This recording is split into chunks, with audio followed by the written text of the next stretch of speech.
Okay, you don't have long-term mental health if you're already dead. I have news for you. So puberty blockers have been shown to reduce suicidality. There's other ways that we can treat and prevent suicidality. I disagree with that. Yeah, well, you can disagree all you want, but you're wrong.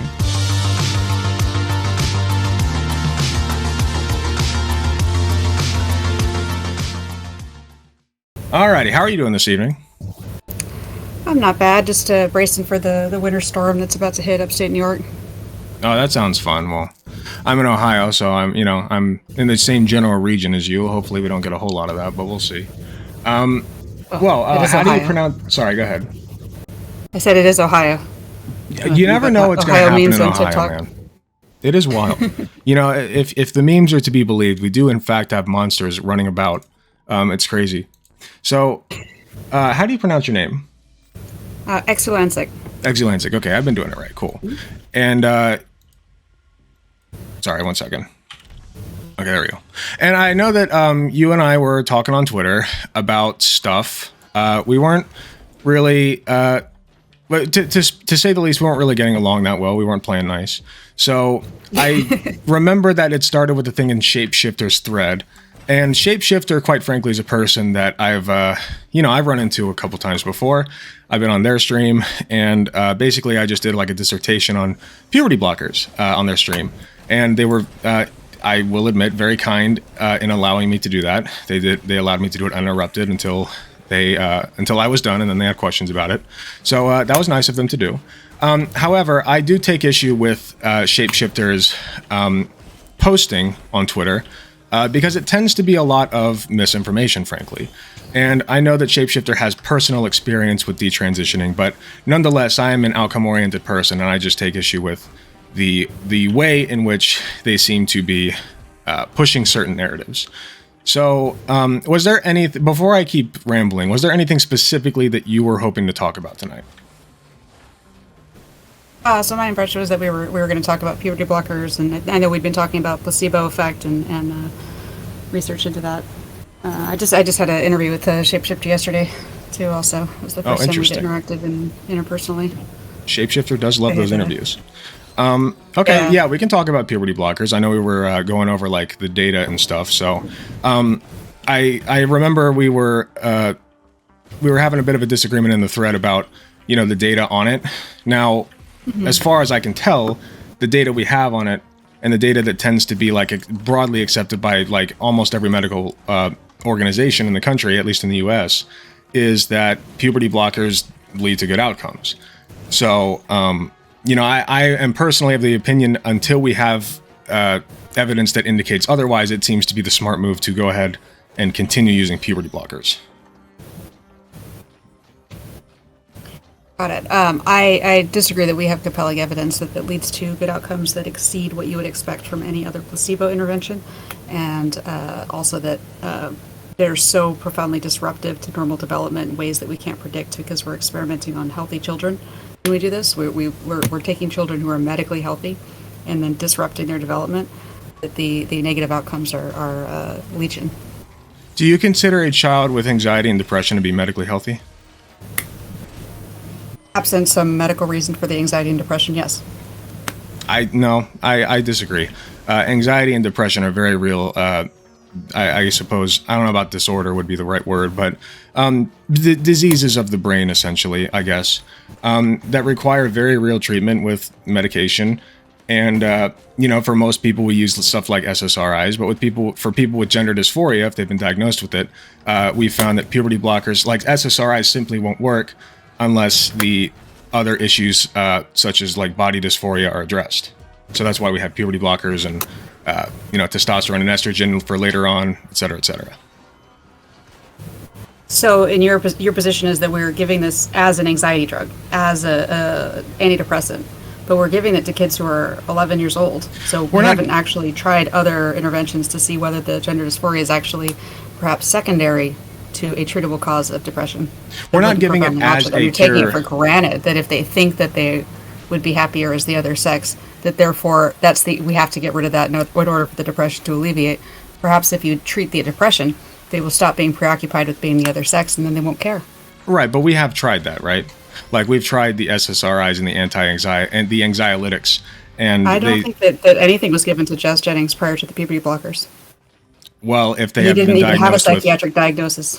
if He they didn't had a even have a diagnosis, psychiatric diagnosis. if they had a before the puberty diagnosis blockers. with gender dysphoria, then I suppose it would make sense the next line of treatment would be to treat the gender dysphoria, right? Like, you know, like if they've been having these behaviors for a long enough time and in a substantial enough way, they may say, hey, let's just, you know, this person is going through puberty now. They're starting to see the effects of the body changing that they don't like.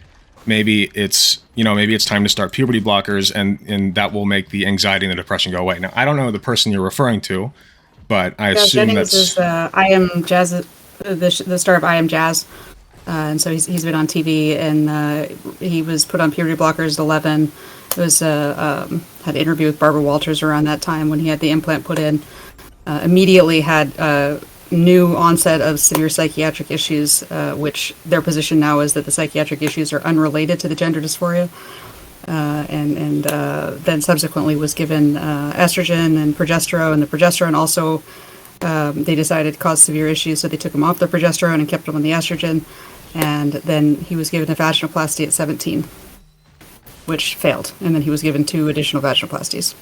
okay. So does this person still identify as a woman? To my knowledge, yeah. Okay.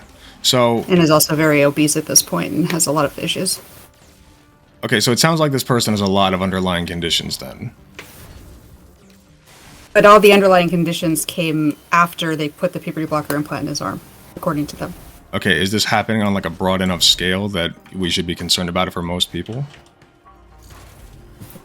Well, so my belief is that the puberty blockers are the cause of these other issues. Do you have like an point A to point B for that? Like, is there like any kind of, I guess, physiological like component to that? Because as far as I know, we haven't really determined that there is. How do you think puberty blockers work? What's your model of how what they're actually doing? How do puberty blockers stop puberty?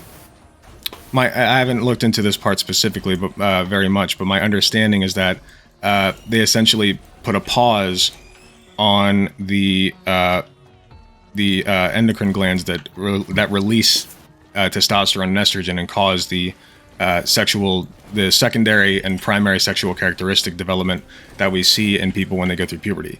It basically just That's a bit presses downstream the off switch. of what they're doing. So what it's doing is actually it's directly acting on some structures in the brain that are upstream of the gonads that are producing the progesterone, estrogen, testosterone. That's downstream, and so the puberty blockers are acting on the pituitary gland and the hypothalamus in the brain, and causing them to stop producing other hormones that then act on the gonads that then produce these feminizing and masculizing Right, hormones. but once again, those are part of the endocrine system, though. Like, even though they're in the brain, they're still part of the endocrine system. Right, but they do other things too. For instance, Right. regulate appetite. Right. And so But- we know from a condition called Prader-Willi syndrome, when you have damage to the gene that codes for the gonadotropin-releasing hormone, one of the effects of that is inability to control your appetite and other issues. And that's due to developmental problems with the hypothalamus. Okay, but as far as I know, we haven't seen in broader studies like any issues with appetite as far as puberty blockers go. Now, if there's evidence against what I just said, I could be wrong, but I've done pretty extensive research on like the possible side effects of these things, and I just haven't seen that come up. I mean, I can try to follow up with that with you. Okay, sure. I basically, I always tell my chat, and whenever I make videos, I say I'm outcome oriented. So what we've seen is the vast majority of people who go on puberty blockers and are diagnosed with gender dysphoria, like not even close. The overwhelming majority of them say it helps them. So I really don't understand why we would take this treatment away from all these people that it's helping, because like a couple of people like had some issues with them. And that's an unfortunate reality that is going to happen with almost every single treatment, every single medication that exists. Can you point to some of these studies that are not based on self-reports but actually have objective outcome measures in terms of the weight you're citing? So when you say that don't have subjective measures, what do you mean? So the ones that I've looked at, they tend to be based on self-reports, Right. and that's inherently unreliable. Can you tell me how else you Especially- would determine whether somebody is satisfied with a treatment? I don't think satisfaction with the treatment is the best measure of whether Why the not? treatment has been effective when we're talking about, because you said that this is it's a physical illness. It's part physical, part mental. It's a misalignment of, it's dysphoria. It's basically a misalignment of what your body is and what you want your body to be. You said that it was a product of anxiety and depression, and that those were medical conditions, and Hold as on. opposed to a psychological situation. I never said that gender dysphoria results from anxiety and depression. And if I did say that, I take it back. I apologize. I misspoke. But no, generally from what we've seen is that happens the other way around. That the dysphoria happens first, and then the anxiety and depression come like after that because of the dysphoria. How would you know that? How would you know that? Well, generally, you do a history, like when you're assessing somebody, you do like a subjective history, right? So they'll tell you like, okay, this, and that thing happened. Like I started feeling weird about my body, or, I started noticing things were popping up like when they're 12 or 13, like hairs where they didn't want them to be. And it was making me really anxious and really, I didn't want that to continue. But I knew that if it kept going like this, then I would get like facial hair, and I don't want that, etc. That's just one example, but that's kind of how we are able to determine that.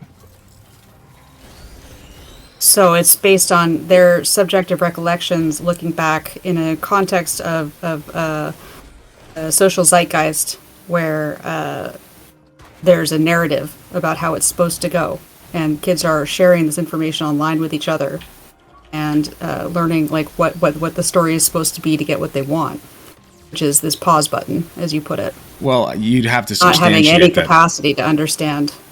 You'd have to the impact substantiate on their developing brain. that's what's happening. Like they're lying to people, which that seems silly to me. I don't understand why they would do that. Like if you think that they would do it for like Get what social they points want. or whatever, well, to get what they want, why would they want to like change their sex without having without having gender dysphoria, or like just wanting to change their sex? Like, I don't understand.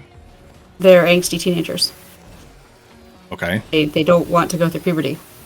Okay, but the beautiful thing about puberty blockers is if that is indeed the case, and 2 years go by and they're like, well, actually I was just being an angsty teenager, you can just take them back off the puberty blockers. And the damage is done by then. What damage? Damage to bone mineralization, for instance, damage to the developing brain. Because when you pause puberty, you're not actually pausing aging. You can't actually stop time. There's no evidence that there's any brain damage involved with puberty blockers. I disagree. Okay, well, the you'd point have of to the puberty substantiate blockers that. is to alter brain development. You can disagree, but you'd have to substantiate that. I have already brought up Prader-Willi syndrome. We know what happens when people do not have the appropriate levels of gonadotropin-releasing Okay, hormone but can during you critical periods of substantiate? development. Can you substantiate though that puberty blockers cause that? Yes, that's how they work. That's the But point we've of them. not seen that in It's clinical to stunt trials at all. development. We've not Which seen. clinical trials have randomized and double-blinded and placebo-controlled the use of these medications? We've had kids on puberty Any of them? blockers for almost 40 years, and we've just not seen Prader-Willi syndrome come up in any of these kids. I disagree. Look at Jazz Jennings. You can disagree. Okay, well, you can disagree, but okay. So you said to look at who? Jazz Jennings. Okay, that's Got all one the signs. out of how many tens of thousands that have been on puberty blockers for 40 years. Tens of thousands? I think Matt Walsh just got in trouble for saying millions and millions, and then what they came back with was that it was under 5,000. It was under 5,000, I And believe, most of in those the are very past. recent. It was under 5,000, I believe, in the past 5 years for gender dysphoria. If I'm to Right, understand and it, that's what we're talking about. right. But I also know that we have kids, and you know this too, that we've had kids on puberty blockers for what is it called? I can't think of the name of it. They're used for a few different reasons. Precocious puberty is one. Sometimes Yes, they're thank also you. prescribed to allow people to grow taller if they're abnormally short. However, the evidence of that is that it's not worth it because it damages the bone mineralization. So It has that's why the- we don't just routinely give it so that people get taller. It has the propensity. Well, as far as I know, that puberty blockers tend to make you shorter, not taller, and that's one of the long. No, they're literally given so that people can get taller, because it prevents the growth plates from fusing, so they're given more time to grow taller. I'd have to look more into that. But basically, the two major side effects that I know of from puberty blockers are that you have a decreased overall height, which is the most lasting effect. And then if you Google puberty blockers make you grow taller, it's the first. It comes right up. The side effects of puberty blockers: lower bone density, delayed growth plate closure, leading to slightly taller adult height. Because the sex hormones are what cause the growth plates to fuse. Well, I mean, that is interesting. I could look that up real quick. Puberty blockers, growth height. So there's been research into whether it would be worth it to just give it to everybody to get them taller, and generally no. The conclusion is that the risks outweigh the benefits.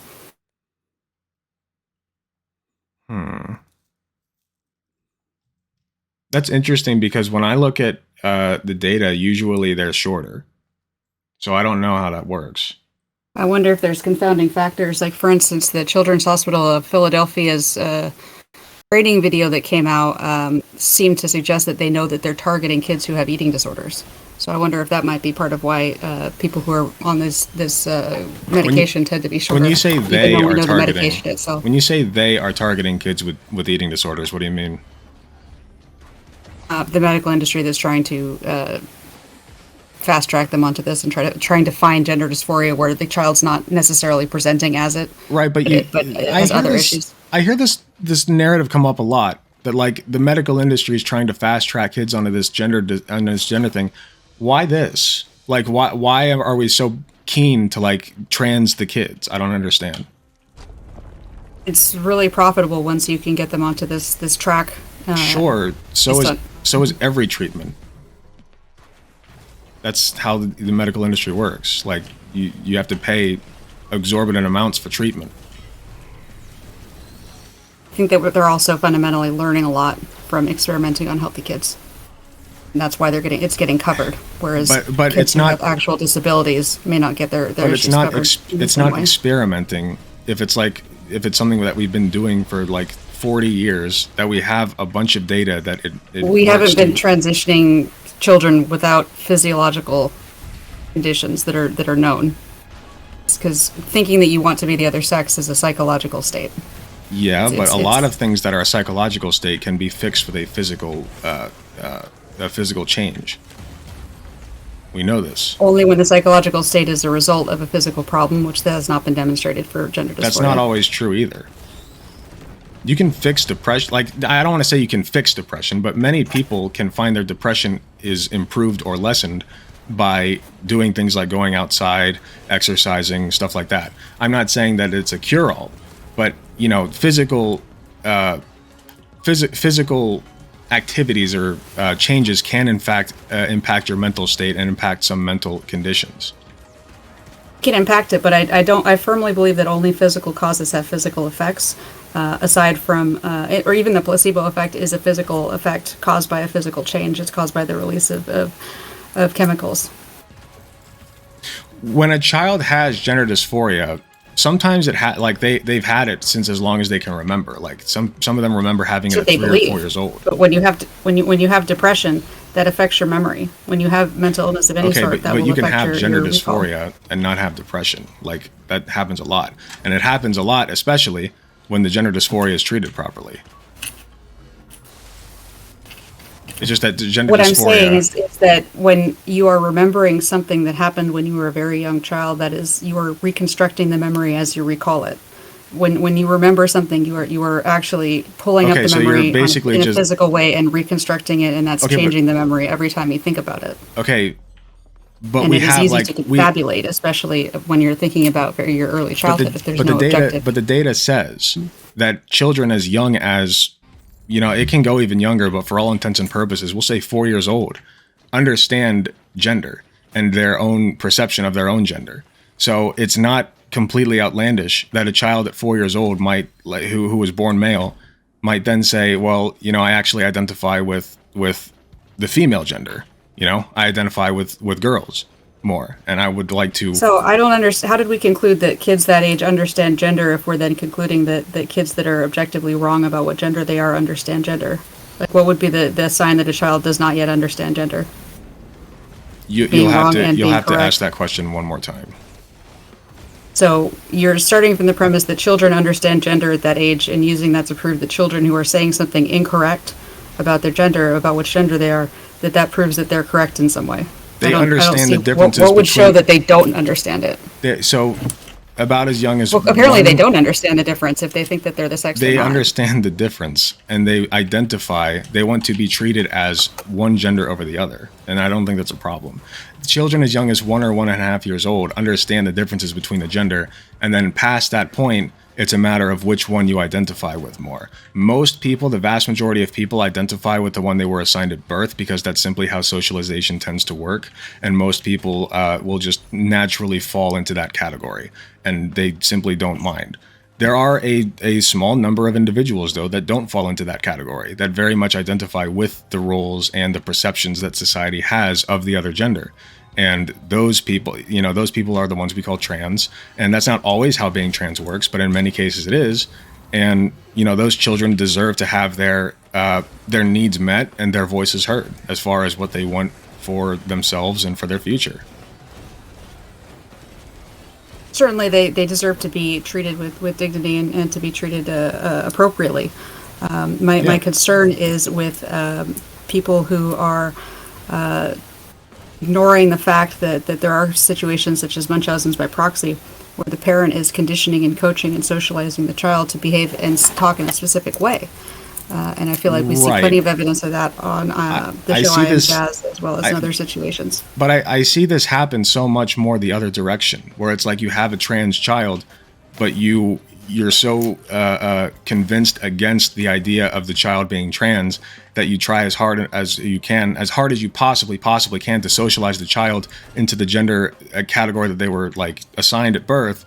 And then what happens is the child grows up miserable and depressed, and they're at increased risk of suicide and other mental disorders. And when they're adults, they usually cut the parent off and go and do what they want and become a trans person. Or transition fully. I see that way more often personally. They might do that, and then they might change their mind and become a detransitioner. Sure, that happens. So if this is something that's some sort of physical state that's existing since your early childhood and not confusion or just make-believe or a subjective See, but I think issue with that because you keep saying make-believe. How can you account for... Yes. Understanding the other gender and identifying with it is not make-believe. It's not physically real. What about it is not physically real? There's no physical correlate. If you are saying that you're the gender that you're objectively not, there's no physical correlate. But gender is a societal construct. There's no objective gender. There's objective sex categories. So that makes it a belief system. Sort of, yeah. That makes it make believe. Okay, but it's still a societal construct, and there are still consequences that come about as a result of it. Many of them mental in nature.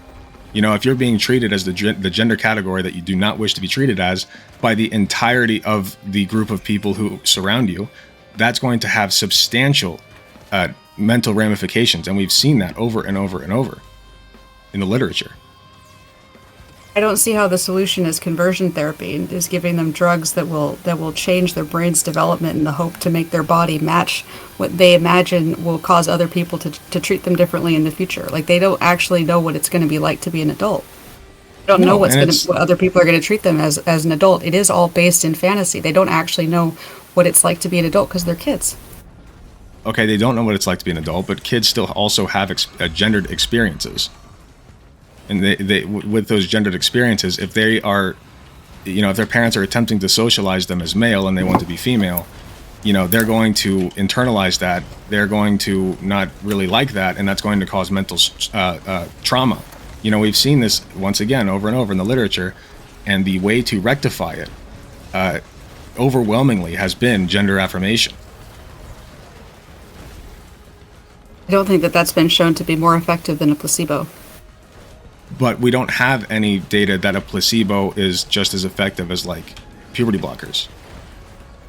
It's the null hypothesis, though. So the burden of proof is on the person that wants to put in the medically active, metabolically deranging medication. But if you're going to recognize that the puberty blockers are in fact helping people, you have to then default to that treatment because the outcome is better than the before stage, right? So you have to default to cigarettes that. Cigarettes would help them in the same way. Can I give them cigarettes? No. We have plenty of data showing them. No, it's not. We have plenty of data showing why that's bad. The puberty blockers. We have a lot of data showing that puberty blockers cause harm too. No, we don't. The puberty blockers are helping far. No, we don't. We have far more data showing. Puberty blockers make you taller. What are the side effects? Lower bone density. Yeah, one of the side effects is slightly lowered bone density. That's not permanent and can be compensated for with vitamins like vitamin D and calcium. So it's just not a like when you're talking about suicidal tendencies and depression. It's just not a comparison point. There's other treatments for suicidal tendencies and depression. Yeah, none of which work on people who are gender dysphoric. That's definitely not been demonstrated. You are assuming that it's primary.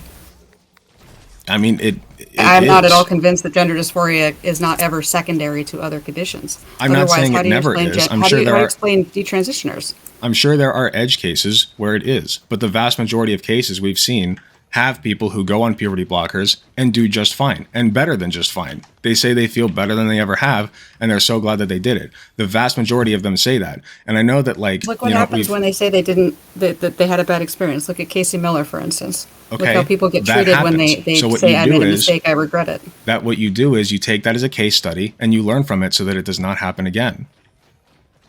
So it's just too bad for them?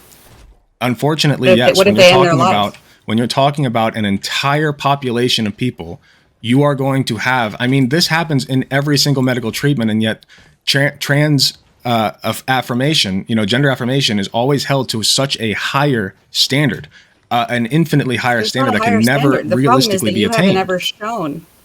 You've never shown that there is an actual physical illness here. It doesn't have to be physical. It's mental. Like it's mental. It needs to be treated with mental health care. It is being part of mental health care is part of mental health care sometimes is physical health care. Body image, like we learned in nursing school, body image is a very important component of the mental health care. When you take body body dysmorphia, right, which is a totally different thing.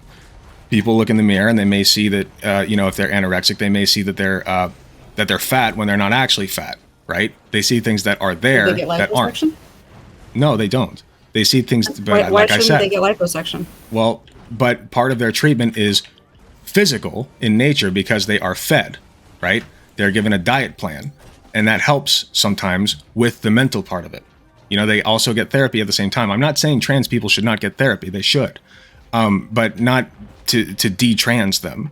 It's just part of dealing with the condition that they have that is, pretty rare, quite honestly, and not a lot of people understand it, so that requires some therapy. The issue I have, though, is that you are taking children who have not been shown to have a medical problem.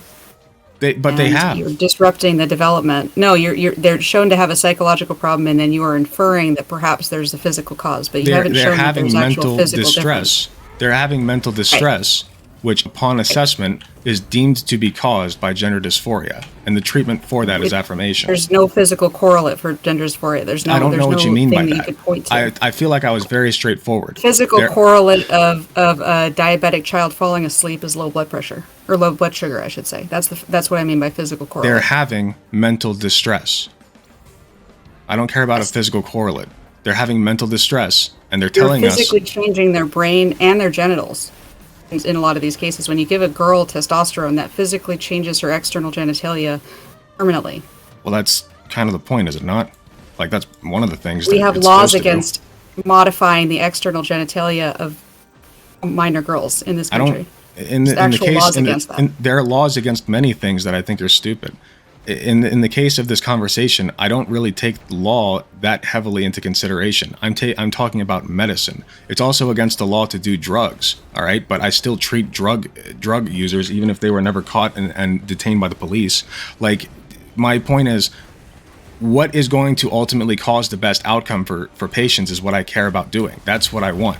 And we've seen, again, once I stress again and again, like, this has always shown to be the most positive outcome is affirmation.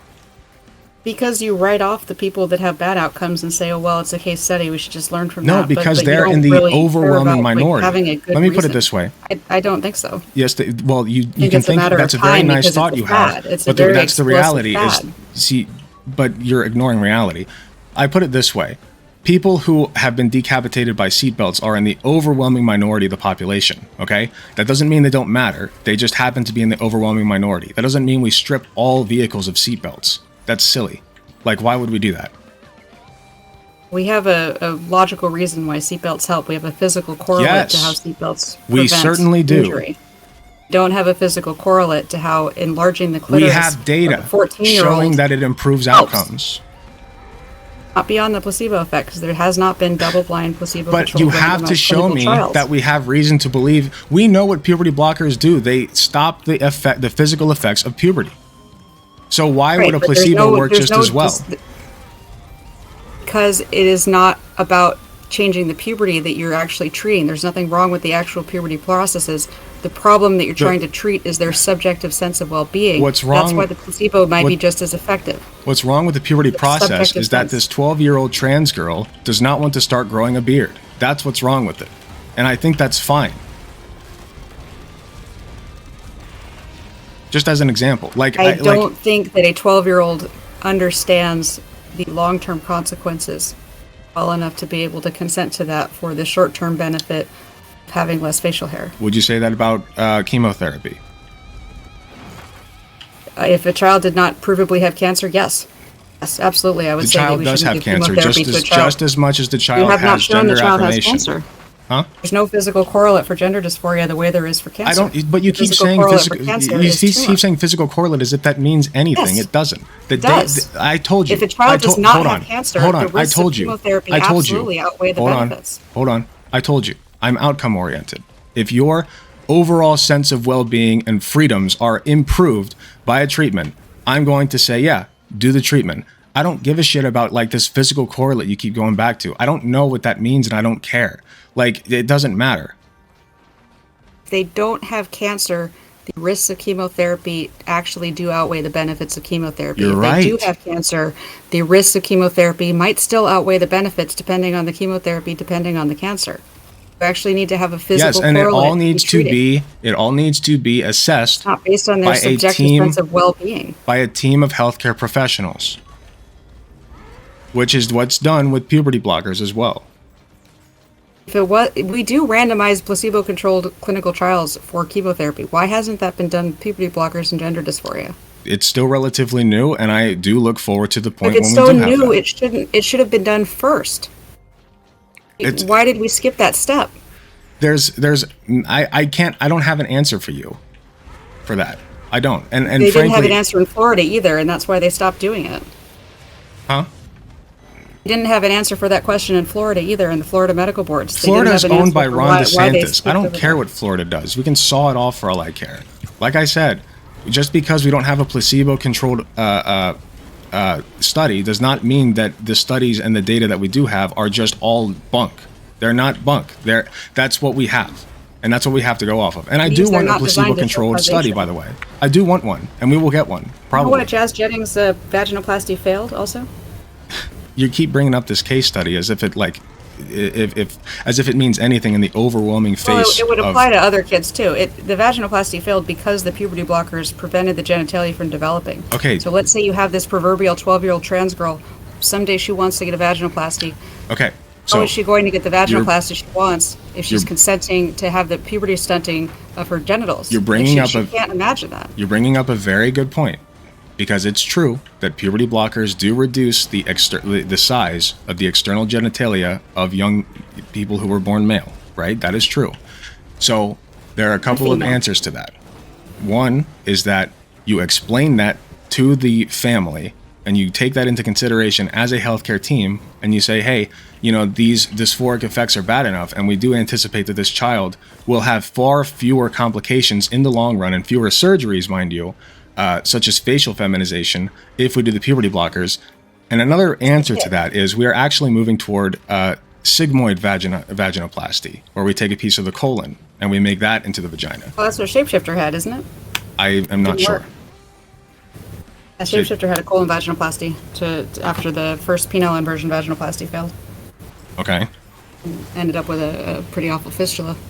Okay, well, that's unfortunate. I'm sorry. Yeah, now he's apparently considering euthanasia. I hope that they So do try not. to prevent it. I hope they do not do that. That would be bad. Me too. Okay. Well, again, the data just, like I said, overwhelmingly the data shows that we have good outcomes. So I'm going to go with what the data I don't consider says. any of these outcomes that we're talking about to be good outcomes. When we started from a place where they were angsty about how people might treat them in the future, or angsty about how they were going to look once they went through puberty. Nobody knows how they're going to look on the other end of puberty. No, but you can It's normal for generally teens to be you can generally anxious know about that you want to look like an adult woman or an adult man, like an adult male person or an adult female person, like which traits you want to encompass more. You can imagine that. You can't know it because you're not an adult yet. You don't know how. But you see it feel about every how you day. look when you're If you've gone your entire life up to the age of 13 just wishing, praying, hoping to God that one day you would wake up as the opposite gender, I would say that's grounds for gender dysphoria and puberty blockers. I just don't really understand the reasoning why we would not. I've worked with enough brain injuries to know that people don't understand how awful brain injury can be, how awful pituitary damage But can we be, don't have how data, down it again, can be. to show that puberty blockers cause brain injury. We simply don't. The point of it is to disrupt the development of it. That's the But you developmental keep saying the injury point of it, this and this and that. There's no objective data showing that puberty blockers cause brain damage. Like, you keep wanting studies showing, comparing puberty blockers to placebos, and yet you cannot produce studies that show me that puberty blockers cause brain damage. You simply can't. Agree. Happy to send you some links later. Okay. I mean, you've already sent me that one, what was it, the For brain instance, swelling thing? You're familiar with the FDA's warning that the puberty blockers would cause brain swelling for some patients. Yeah, so five Is that of not a those form 6 of brain patients, damage? 5 of those 6 patients had precocious puberty, which means that they were already at a higher risk for it. And then the 6th patient is one out of several how many thousands, and we have no physiological step A to step B for how that might have been caused by puberty blockers. Brain damage. That's how. They're acting on the brain. They're disrupting the development. When you put a puberty blocker in somebody's arm, that's a continuous dose of this medication, whereas the natural form of it is going to be basically signaling in a very complex rhythm that varies by time of day, time of year, and across many years. You keep saying it's That's like going to acting on the change how brain. things grow. There are many different structures and many different functions of the brain. So that's a very scary thing to The say. hypothalamus and the pituitary in particular. Yes, that's a very scary thing to say, but there's just no data showing that it damages anything in the brain.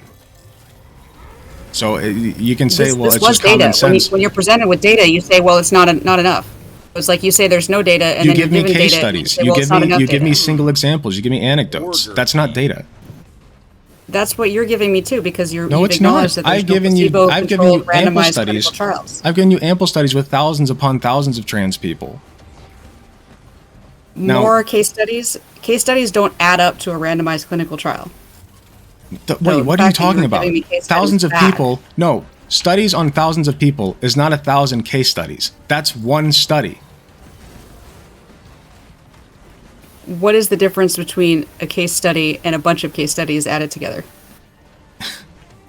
Without any sort of the randomization, substantive without amount of any sort evidence that you control. have. Now, it's been a while since I I've been don't- in.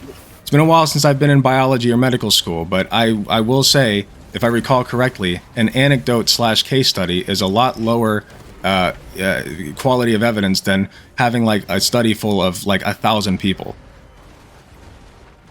1,000 case studies is still 1,000 case studies. Each one is still a case study. They don't stop being case studies just because you have several of them. Yes, but the compiling That's of why we all of need those to case randomize studies. double-blind clinical placebo-controlled trials. You can call all. That would get beyond it.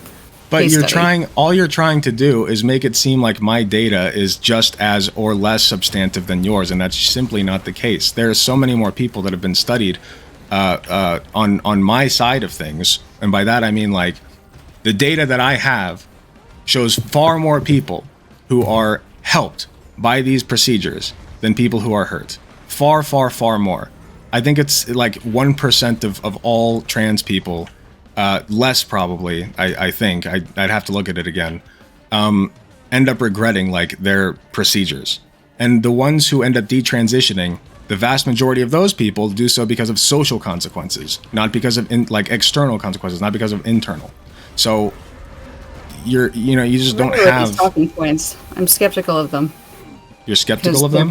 They're produced by the industries that are standing to make a lot of money. But now you're getting into like conspiracy theory territory.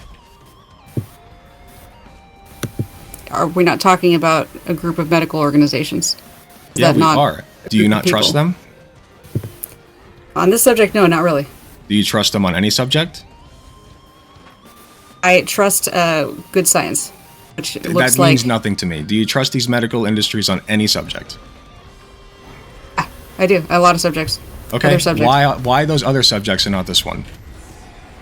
Because in this case, they are taking medically healthy children and they are disrupting. They're not medically healthy. Development. They have depression and anxiety as a result of physical traits of their bodies. That's not medically healthy. You have no if you have a physical child with correlate anxiety to and depression. dysphoria. And you would be laughed. You would be laughed, by the way. Not a product of you would the be depression. laughed out of a doctor's office for saying that a child with anxiety and depression as a result of gender dysphoria is medically healthy.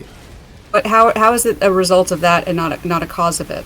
You have no physical correlate for the yes, gender you do. dysphoria. You can't You show do that what's it's not called just a an assessment. that's a You result do of what's the called a underlying- history and assessment. Okay, this is something we learn in one of the first days of nursing school. You do something that's called an assessment. You take a physical history, you take a subjective history, and you see, okay, this led to that, and this led to that, right?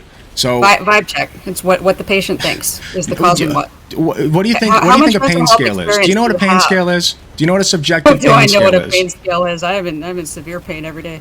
Okay, Yes, I know so what then pain you know. scale is. Okay. So then you know that your pain is not just vibes, right? It's not just a vibe check. It's real. It's really happening to you. And yet, the only way that I can know you're in pain is if you tell me. That's literally the only way. So it's subjective, and yet it's very real to us in the medical industry. Do you understand I don't that? think that pain is purely subjective because they used to think that Pain is literally subjective. It has to be. They use. Well, then why do burn victims get strokes if you don't treat the pain? It's purely subjective. Because what do you mean? It's a chemical I can't process. feel their pain for them. You can't. No, that's true. The lack of measurability and subjectivity are two different things. It's a physical, objective process. I don't know if you know this, but it's literally called the subjective assessment when you take pain levels. Sure, that itself is subjective, which is why Yes. it's not a pure measure of pain. But that doesn't mean that pain itself is subjective. It kind of is. It's You a can have two chemical people. process. You can have different levels of pain. You can subject two different people who have like demographically everything the same about them to the same amount of pain, quote unquote, and yet they might both give you different numbers on a scale. It could be vastly different. Like take a bee It sting, could be a for language instance. difference. That could be that you have just not measured the differences and you think they're the same when they're not. You don't have any way of knowing except subjectivity. That's literally it. They have Lack to of tell being you. able to measure something doesn't make it not real. Doesn't But make we it do. not physical. But that doesn't mean that subjective assessments are useless. We use them for pain. We use them for depression. We use them for anxiety. We use them for all kinds of things in the medical field. We have to. I didn't call it useless. I said that it's not the same thing as being able to know that this person is incorrect or correct about their belief that their gender dysphoria is primary versus secondary. In my case, the gender dysphoria was secondary, and when the underlying issues were treated, the gender dysphoria went away. Okay, Then I that's an detransitioned. unusual case. That does not happen very frequently. Maybe that wouldn't have happened if I had been fast tracked down the puberty blocker path when I was 11. Okay, some Maybe it people. only happened Some because I was people. allowed to grow up. I don't know your personal experience, but the vast majority of people who are diagnosed with gender dysphoria at that young of an age really do have it, and we've gotten better at diagnosing it as time goes on because that's what happens.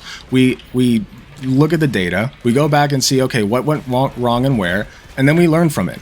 That's how the human race works. That's how the human experience works. We can't know. As you're saying, you are making the argument that the depression is a secondary effect of the gender dysphoria when that's not actually something that can be shown. Typically, it's that just is as what plausible that the belief that you should be the other sex is a product of the fact that you are chronically unhappy and chronically depressed. I've already given you an example. I've already given you an example of how you can ascertain that the depression and anxiety are secondary to the gender dysphoria. Without much of a doubt. It's called an unreliable narrator. People who have mental illness Then you just say that you don't trust your narrators. patients then. And I hate that. Why would you do that? If you are a responsible practitioner and you are not aware of the existence of confabulation, then you're not going to do well by certain patients. No. I do understand. Not everybody is but telling you have to actually give me. They might believe it. A patient. That doesn't mean that that's accurate. A patient has to give me a reason not to trust them.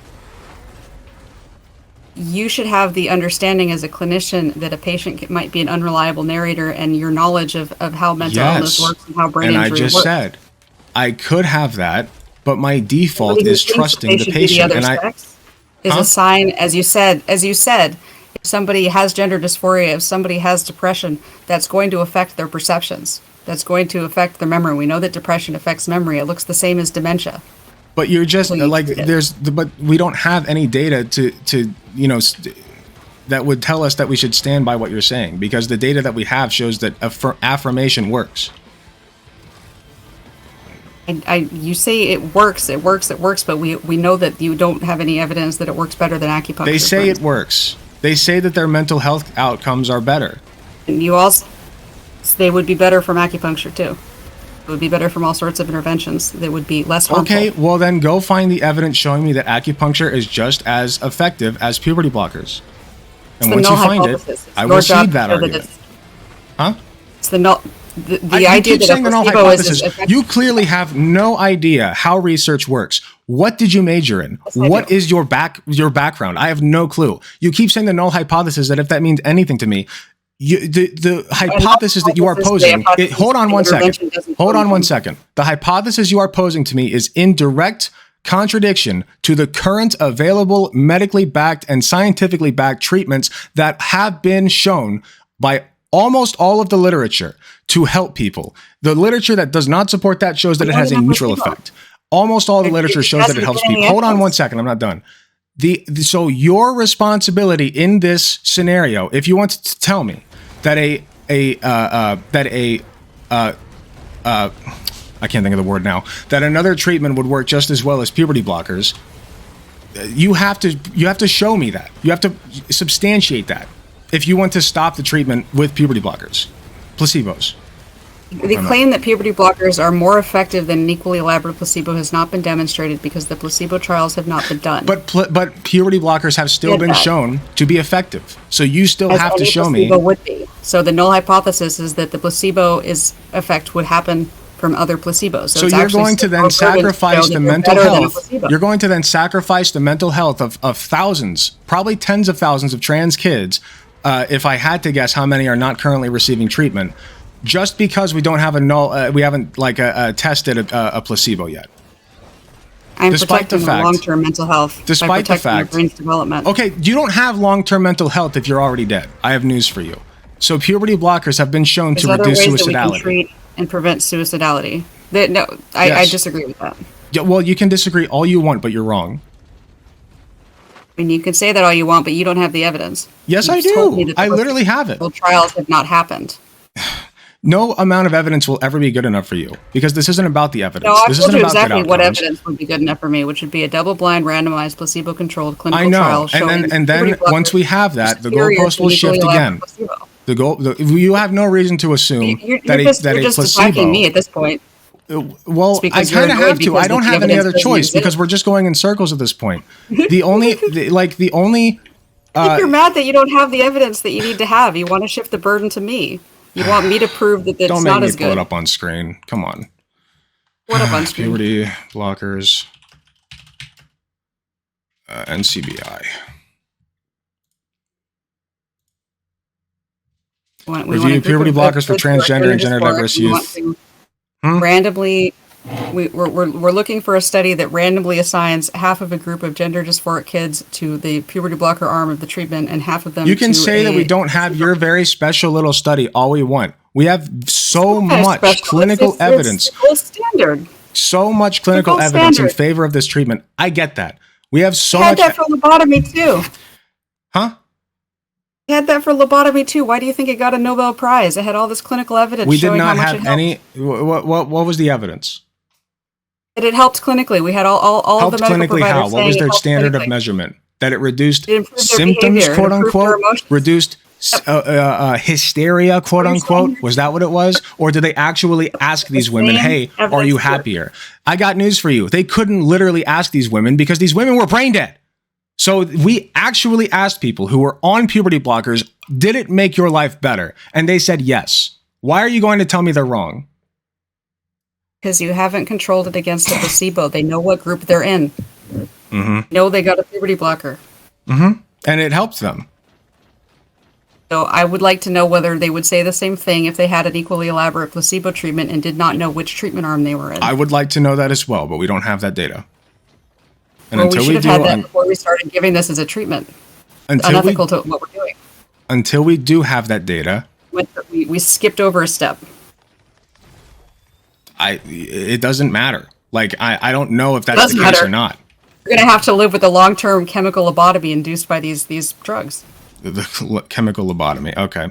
That's fun. That's what they're doing. The drugs are acting on brain systems that are supposed to be developing and supposed to be growing and acting in concert and wiring together, and it's disrupting. I sure do love it when thousands of people who are on puberty blockers. That is happening in the voice and the genitals is happening in the brain. Thousands of people who are on puberty blockers were chemically lobotomized and yet can somehow still tell us that, yes, my quality of life is improved.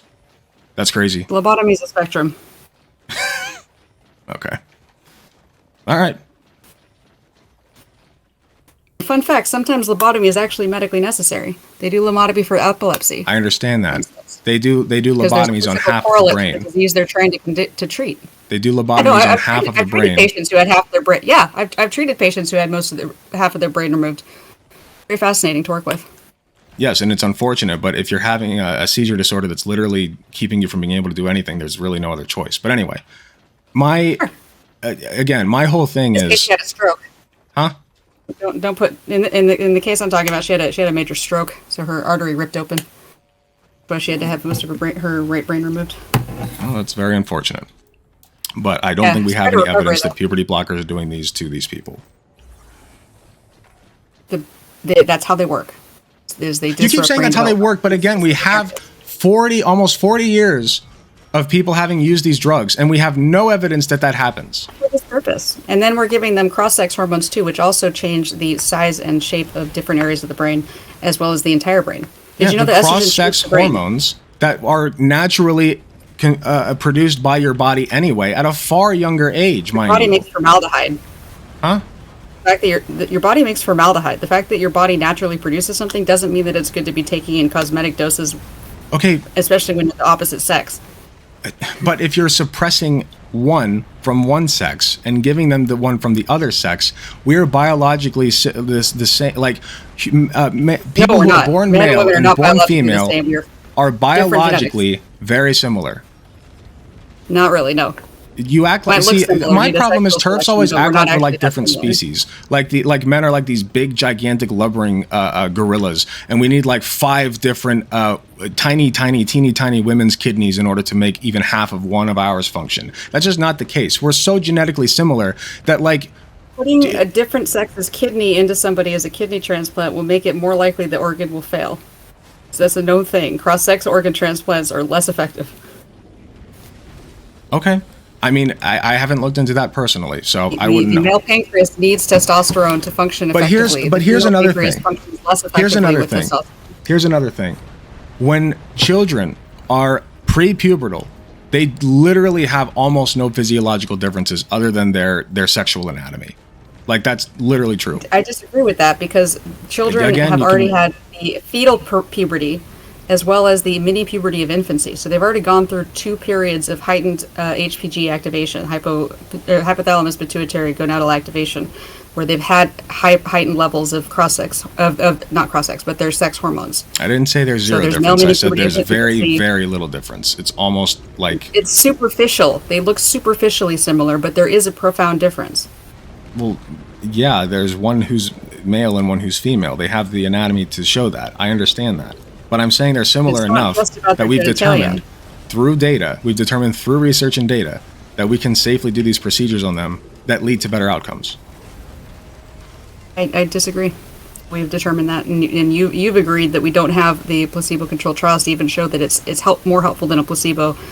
But the idea that we can give a male child female levels of estrogen and not expect it to induce diabetes. I don't know if you've ever looked at the risks from paperwork given prior to these hormones, but it says that females who take male levels of testosterone have a much higher risk of heart attack compared to both females and males. I personally have not seen that data, and it does not show up whenever I search for the side effects of puberty blockers. And I've looked at some studies of the long-term side effects of that in particular is testosterone. But when you give wait, that's for blockers, testosterone? Heart attack one I just cited, yes, is for testosterone because we were talking about males and females being different. Yeah, and by the time you start taking testosterone, you're like 16, and the long-term effects don't even start kicking in until a year? By the time you're 18,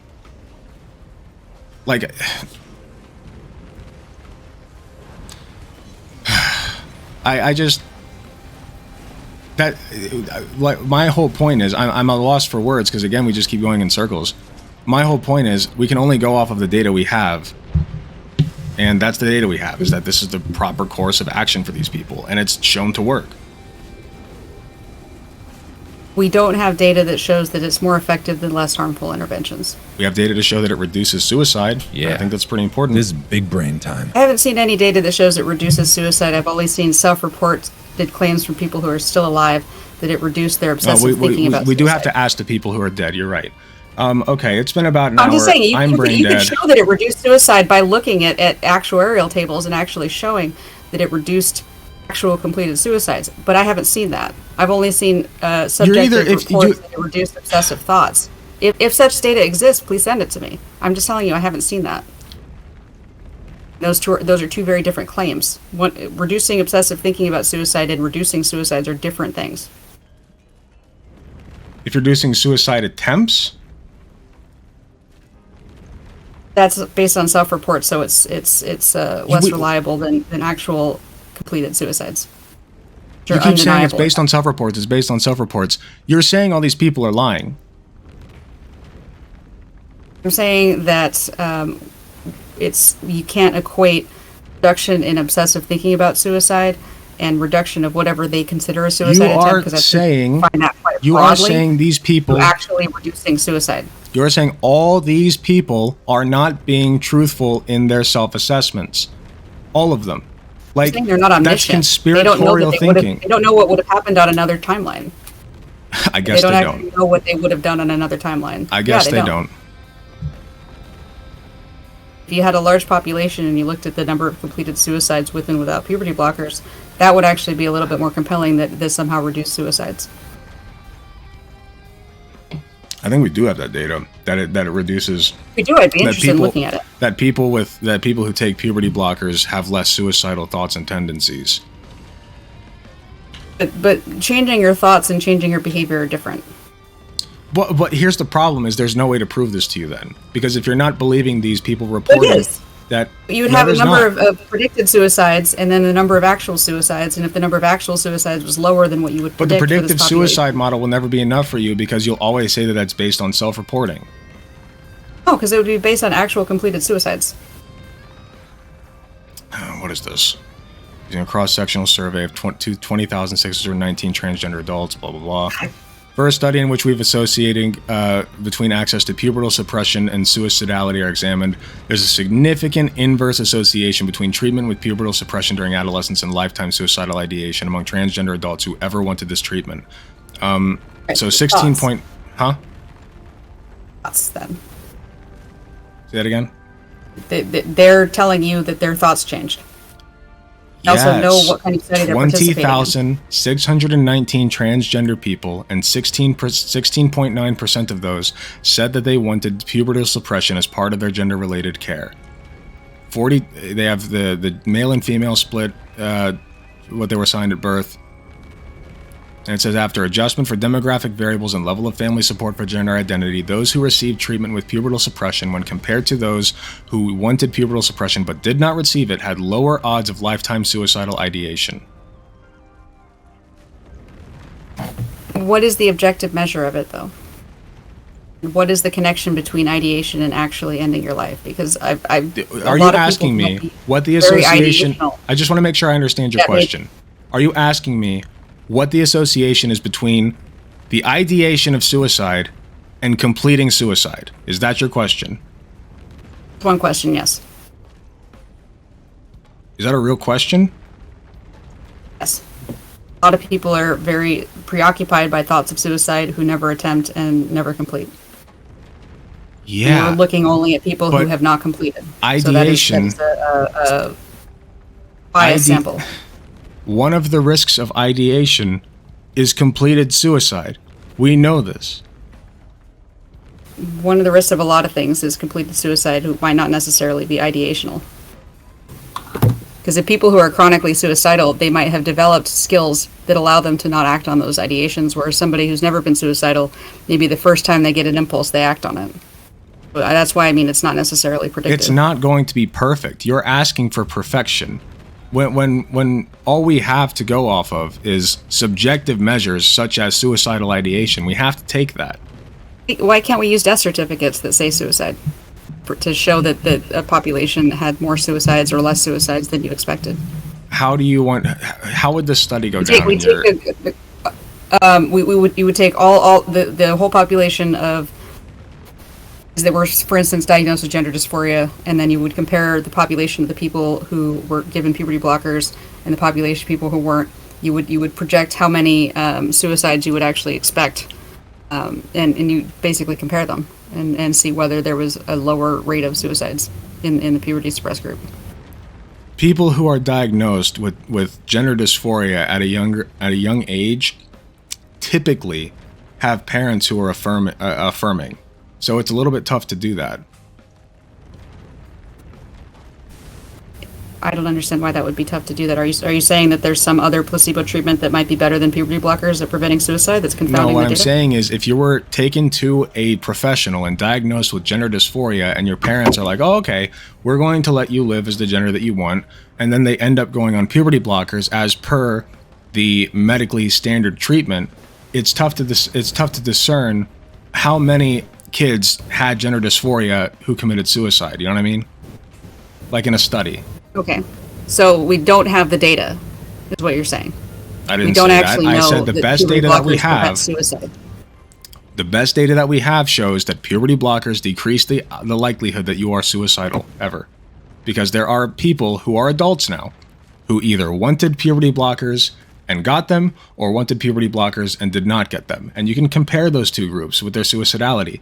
And the only reason that you would have to assume that they're lying is that they're trying to push a narrative, which is conspiratorial thinking. I'm saying that the OCD sometimes manifests as intrusive thoughts of suicidal impulses.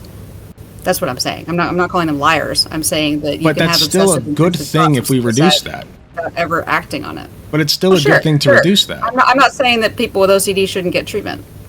I'm saying it should be recognized for what it is.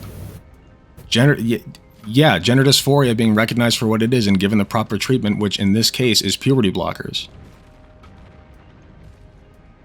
As shown by all the data. I think that you have acknowledged several times that we don't have the data we would need. I have not acknowledged that several times. You want to push forward full steam ahead. You said that we don't have data showing that it's superior to a placebo. The way that medical research works is you have a treatment, you test the treatment on animals, and then you test the treatment on willing human subjects, and then you implement the treatment once it's determined that the treatment will help far more people and do far less damage than it will do good. That's how that works. We are in somewhat of the beginning stages of the implementation. Huh? These interventions are more damaging than a placebo. You can't show me that data. I'm not talking about whether they help you or not. But if a drug shrinks your genitals, if a drug affects the development of different areas, that has the potential to cause harms that an inert placebo would not have that potential. But other medications do that too, like SSRIs.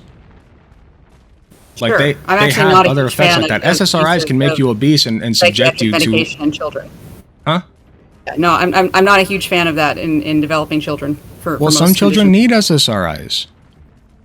I'm not saying I want them to have them, but some of them need it. It would depend. Some of them might. I suppose it does depend on a diagnosis and the physicians who prescribe it, yes, but I would say that there are some kids who need that. Anytime you're giving a medication to children, you're going to have much more unpredictable long-term effects.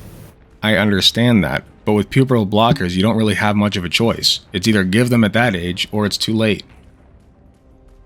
And from the data that we've seen and the problems that adult trans people say they suffer from as teenage trans people and as minor trans people, this appears to be the best path forward, is postponing puberty until we can determine at an older age, is this what you want? And it seems to be working. And I just don't understand why you would want to take that away until we have these perfect top-of-the-line studies, when the studies that we do have show it's working. Because that's not ethical to be doing these sorts of stage 4 clinical trials on kids. What's unethical is to let these kids have suicidal thoughts and depression and anxiety. I'm not saying let them have suicidal thoughts and depression and anxiety. You should offer them treatments that are safe. Such as? And validated. Psychotherapy, possibly hospitalization. For instance, if a child is actually threatening suicide, there's ways to prevent them from physically being capable of ending their lives. But why would we do that when we've seen... They don't kill themselves. Right. Why would we do that, though, when we've seen that the puberty blockers address all of the issues? And the psychotherapy doesn't. The hospitalization doesn't. A lot of these trans people grow up and end up wishing that they'd have puberty blockers. We don't have the placebo-controlled trials to show that it's more effective. You keep going back to this placebo-controlled trial. You don't have the placebo-controlled trial. The evidence that we have right now shows us that puberty blockers improve outcomes. That's it. That's all I care about. All placebos help. The word placebo, it's not a placebo. If you thought it was a placebo, you wouldn't be sitting here telling me about the awful side effects. It's not a placebo. It staves off. Active placebos can be harmful. Okay, explain to me how a person who is developing secondary sexual characteristics like body hair or enlarged genitalia or what have you, take puberty blockers, those then recede, and the person's mental health improves because those traits are receding. Tell me how that is at all comparable to a placebo, which would effectively do nothing. Is comparable to a placebo because they have done something with the expectation that it would help them. All medical interventions create placebo effect. That's why even research on animals, you have to do sham treatments to the animals. You can't just give them nothing. I get that. So they'll do surgeries on animals and then they do sham surgeries on animals. But there's a clear through line from point A to point B. The physical characteristics are causing these people mental distress. So therefore, we take away those physical characteristics. And felt better after exerting control. You would really have to substantiate that, because body image issues have shown constantly to lead to mental distress. Like, we have a clear through line there. Sure. I'm not saying that they don't have mental distress. I'm saying that the placebo effect. But you're saying that the mental distress is not caused. You're saying the mental distress is not caused by looking at their body and seeing things that they don't want to be there, or seeing things that are there that they don't want to be there. Or, you know what I meant? It might be being caused by that. What I'm saying, though, is that you have not established that the interventions that you're wanting to do to them are less harmful than equally effective interventions. I've pretty well established that. In fact, there actually is a case study, and granted, it's, again, a case study, of somebody from a 22-year follow-up who's a trans man who took puberty blockers when he was younger, and he said the only thing that he wished had been different is that he'd been a little taller. That's it. Like, the puberty blockers made him a little shorter, and that's it. And the bone density problems that we've seen from puberty blockers, once again, can easily be compensated for with other medications, like with vitamin D and calcium, things that you can find naturally in foods. Like, it just doesn't make any sense. I very much disagree that it can be compensated for with food when you don't have the hormones that are needed to mineralize these bones that are growing larger. You mineralize the bones with vitamin D and calcium. You need steroid hormones in order to mineralize the bones as they're growing. Okay, but we've shown that supplementation can help mitigate the effects of that. There just aren't that many long-term side effects that we've seen from this. We've also seen a lot of these negative consequences from women and girls who were given the same drug for endometriosis and the bone impacts of that too. Was it the same dose? And the thing is that the problem, reasonably high doses, yeah, because the idea is to turn off the sex hormones. My question was, is it the same dose? Is it the same dose at which we give it to kids? And is it at the same time period? It's some of them, yeah, it is for the same time period, depending on when the person with endometriosis, because sometimes 13, 14-year-olds can have endometriosis, just like adults can. My question is, what makes you think that you can walk into that you can walk up to a team of doctors, a team of physicians, a healthcare team, basically, a parent and a child, and they all make a decision, and they say, this is what we want, this is what we've all determined is going to be the best path forward, and you say no. Now you better have a damn good reason to say no. What makes me think I have the right to do that is because I've looked into this and I have the ability to express myself, and I understand brain injuries. I understand that these effects might not be visible. You have no data to show that it causes brain injuries. The point of it is to disrupt brain development. I know, that's the point of the drug, blah, blah, blah. You don't have We're arguing about what qualifies as a brain injury, and I think that you don't have the understanding of brain injuries to understand that when you're disrupting normal brain development, you are inducing an injury. It's only an injury insofar as it actually leads to somebody having a lower quality of life. Yeah, and that's what I'm saying it will. Look at Jazz Jennings. It won't. Yeah, that's one example. You're giving me one example out of thousands. You like, people who are against this healthcare always point to like this one example or that one example, or another one is r/d trans, which granted I haven't seen a whole lot of that from you people anymore, but I still do. It still does crop up once in a while, and that's just very silly to me. Like, we don't have scientific evidence to show that this is worse than it is better. We don't. We simply don't. And I know you're going to bring up the placebo study again. I know. But we don't. It's your burden. Burden of proof is on the claimant. You're the claimant, not me. It's the burden of proof is on you, because once again, we've done this on children that are at puberty age, and they grow up and they say, I'm doing great. The vast majority of them do. So you need to justify taking that away from future children, taking that treatment away and causing them so much more anxiety, depression, suicidal thoughts, and then when they get older, even more surgeries than they would have had otherwise. You have to justify taking all that away from them. And your argument is bone density and not having a placebo-controlled trial. Yes. Your lack of evidence. That's your argument. And a baseless claim, by the way, that brain injury occurs. Baseless. The FDA has said it occurs. The FDA has put that warning on the label because they think there might have possibly been 6 instances out of thousands, and 5 of those had precocious puberty. Only one. They don't all get reported to the FDA. I guess you're right.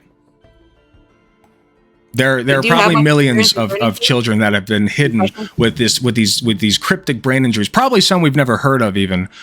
Maybe caused by like these spirits that crop up as soon as you start a puberty blocker, right? It opens the portal to the nether realm, and then a spirit enters your body and causes untold brain injury and chaos. Does that sound right? Because that's kind of how you sound to me right now. Familiar with the loss of IQ that's been measured too from puberty blockers? No, I have not seen that.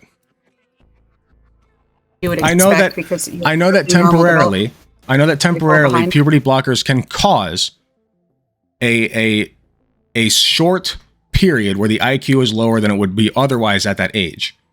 I don't know if that lasts or not. And frankly, I don't care when we have an overwhelming amount of evidence showing that it leads to people leading better lives overall anyway. Maybe they just lack the intelligence at that point to recognize the harms that have been done. You're infantilizing them. You are infantilizing them. Why are you infantilizing trans people and saying they don't know what's best for themselves? Lowering their IQ. Makes them more like children. Okay.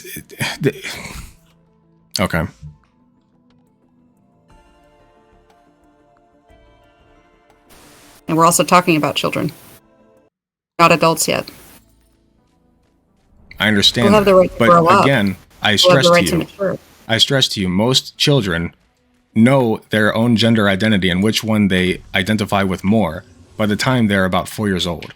So if you've been having gender dysphoria since the time you're 4 years old, I would say it's a safe bet that you probably want to grow up as the opposite gender. When I was 9, I wanted to be a mermaid, and I had a very detailed surgical plan. I know you did, sweetie. I know. Yeah, I know. That's a great story. And mermaids are definitely a thing that exists, and definitely a thing that is possible to do. And it's very sad that we didn't give you limb blockers when you were the tender young age of a fetus, so that you could develop a dolphin fin. They use tilapia skin in surgery all the time. They do tilapia surgeries. They do what? How is it impossible? Use tilapia for surgeries. They even use it for vaginoplasties. Tilapia fish. They'll take tilapia fish skin and they'll use that to make a vagina. I'm not kidding. The real thing.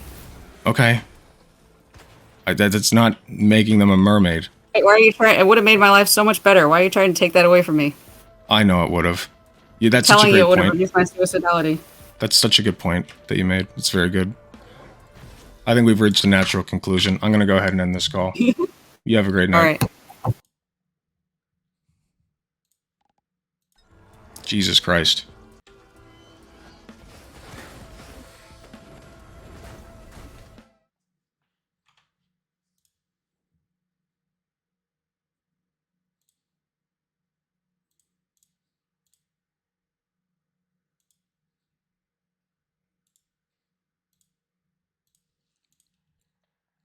One of the people of all time. True. I admire your seemingly infinite patience. Wait, slurs? Who's using slurs? Oh yeah, so you're trolling. Did the doctors replace her gray matter with a codfish? Stop. By the way, she was the one who was supposed to roll me in a debate. She was supposed to absolutely slap me, oh, somebody did use a slur, okay. She was supposed to slap me per shapeshifter. So, we see how that worked out.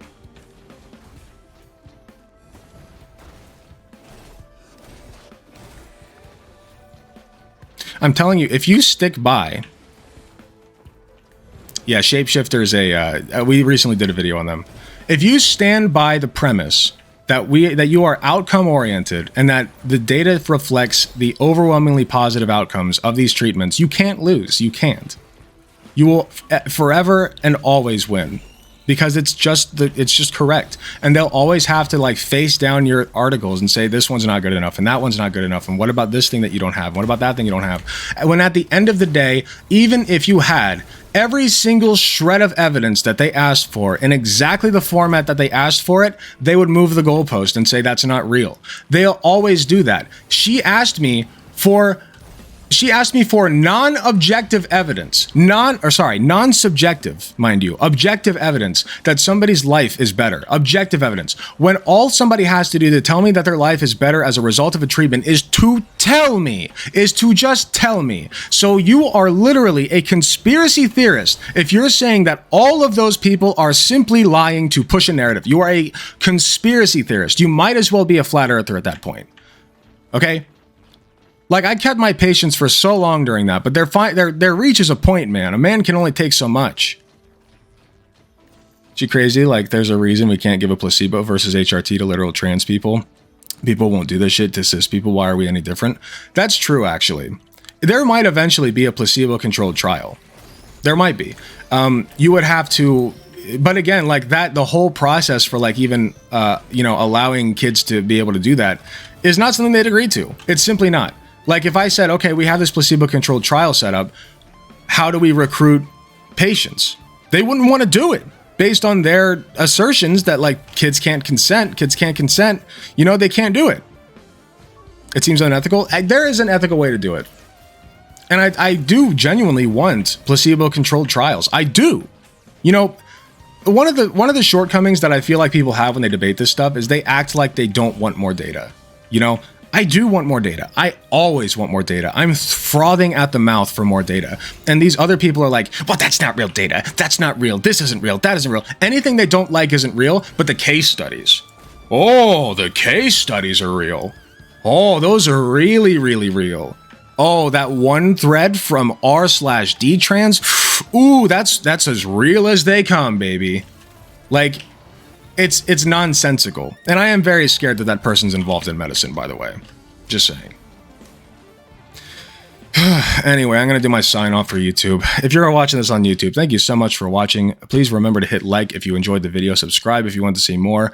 Hit the notification bell if you would like to be notified when I upload. I do this for you. I subject myself to this agony, this pain, and this torture for you. And you can be just like Gremlo in the chat if you come and join us in the beautiful chat with the little gay people in it. You can click the link at the end of the video to be linked directly to my Twitch channel and follow me. And that would be awesome. In any case, that was a thing that we did. So, I hope you enjoyed it as much as I hated it. Thank you guys so much for watching, and I will see you in the next video.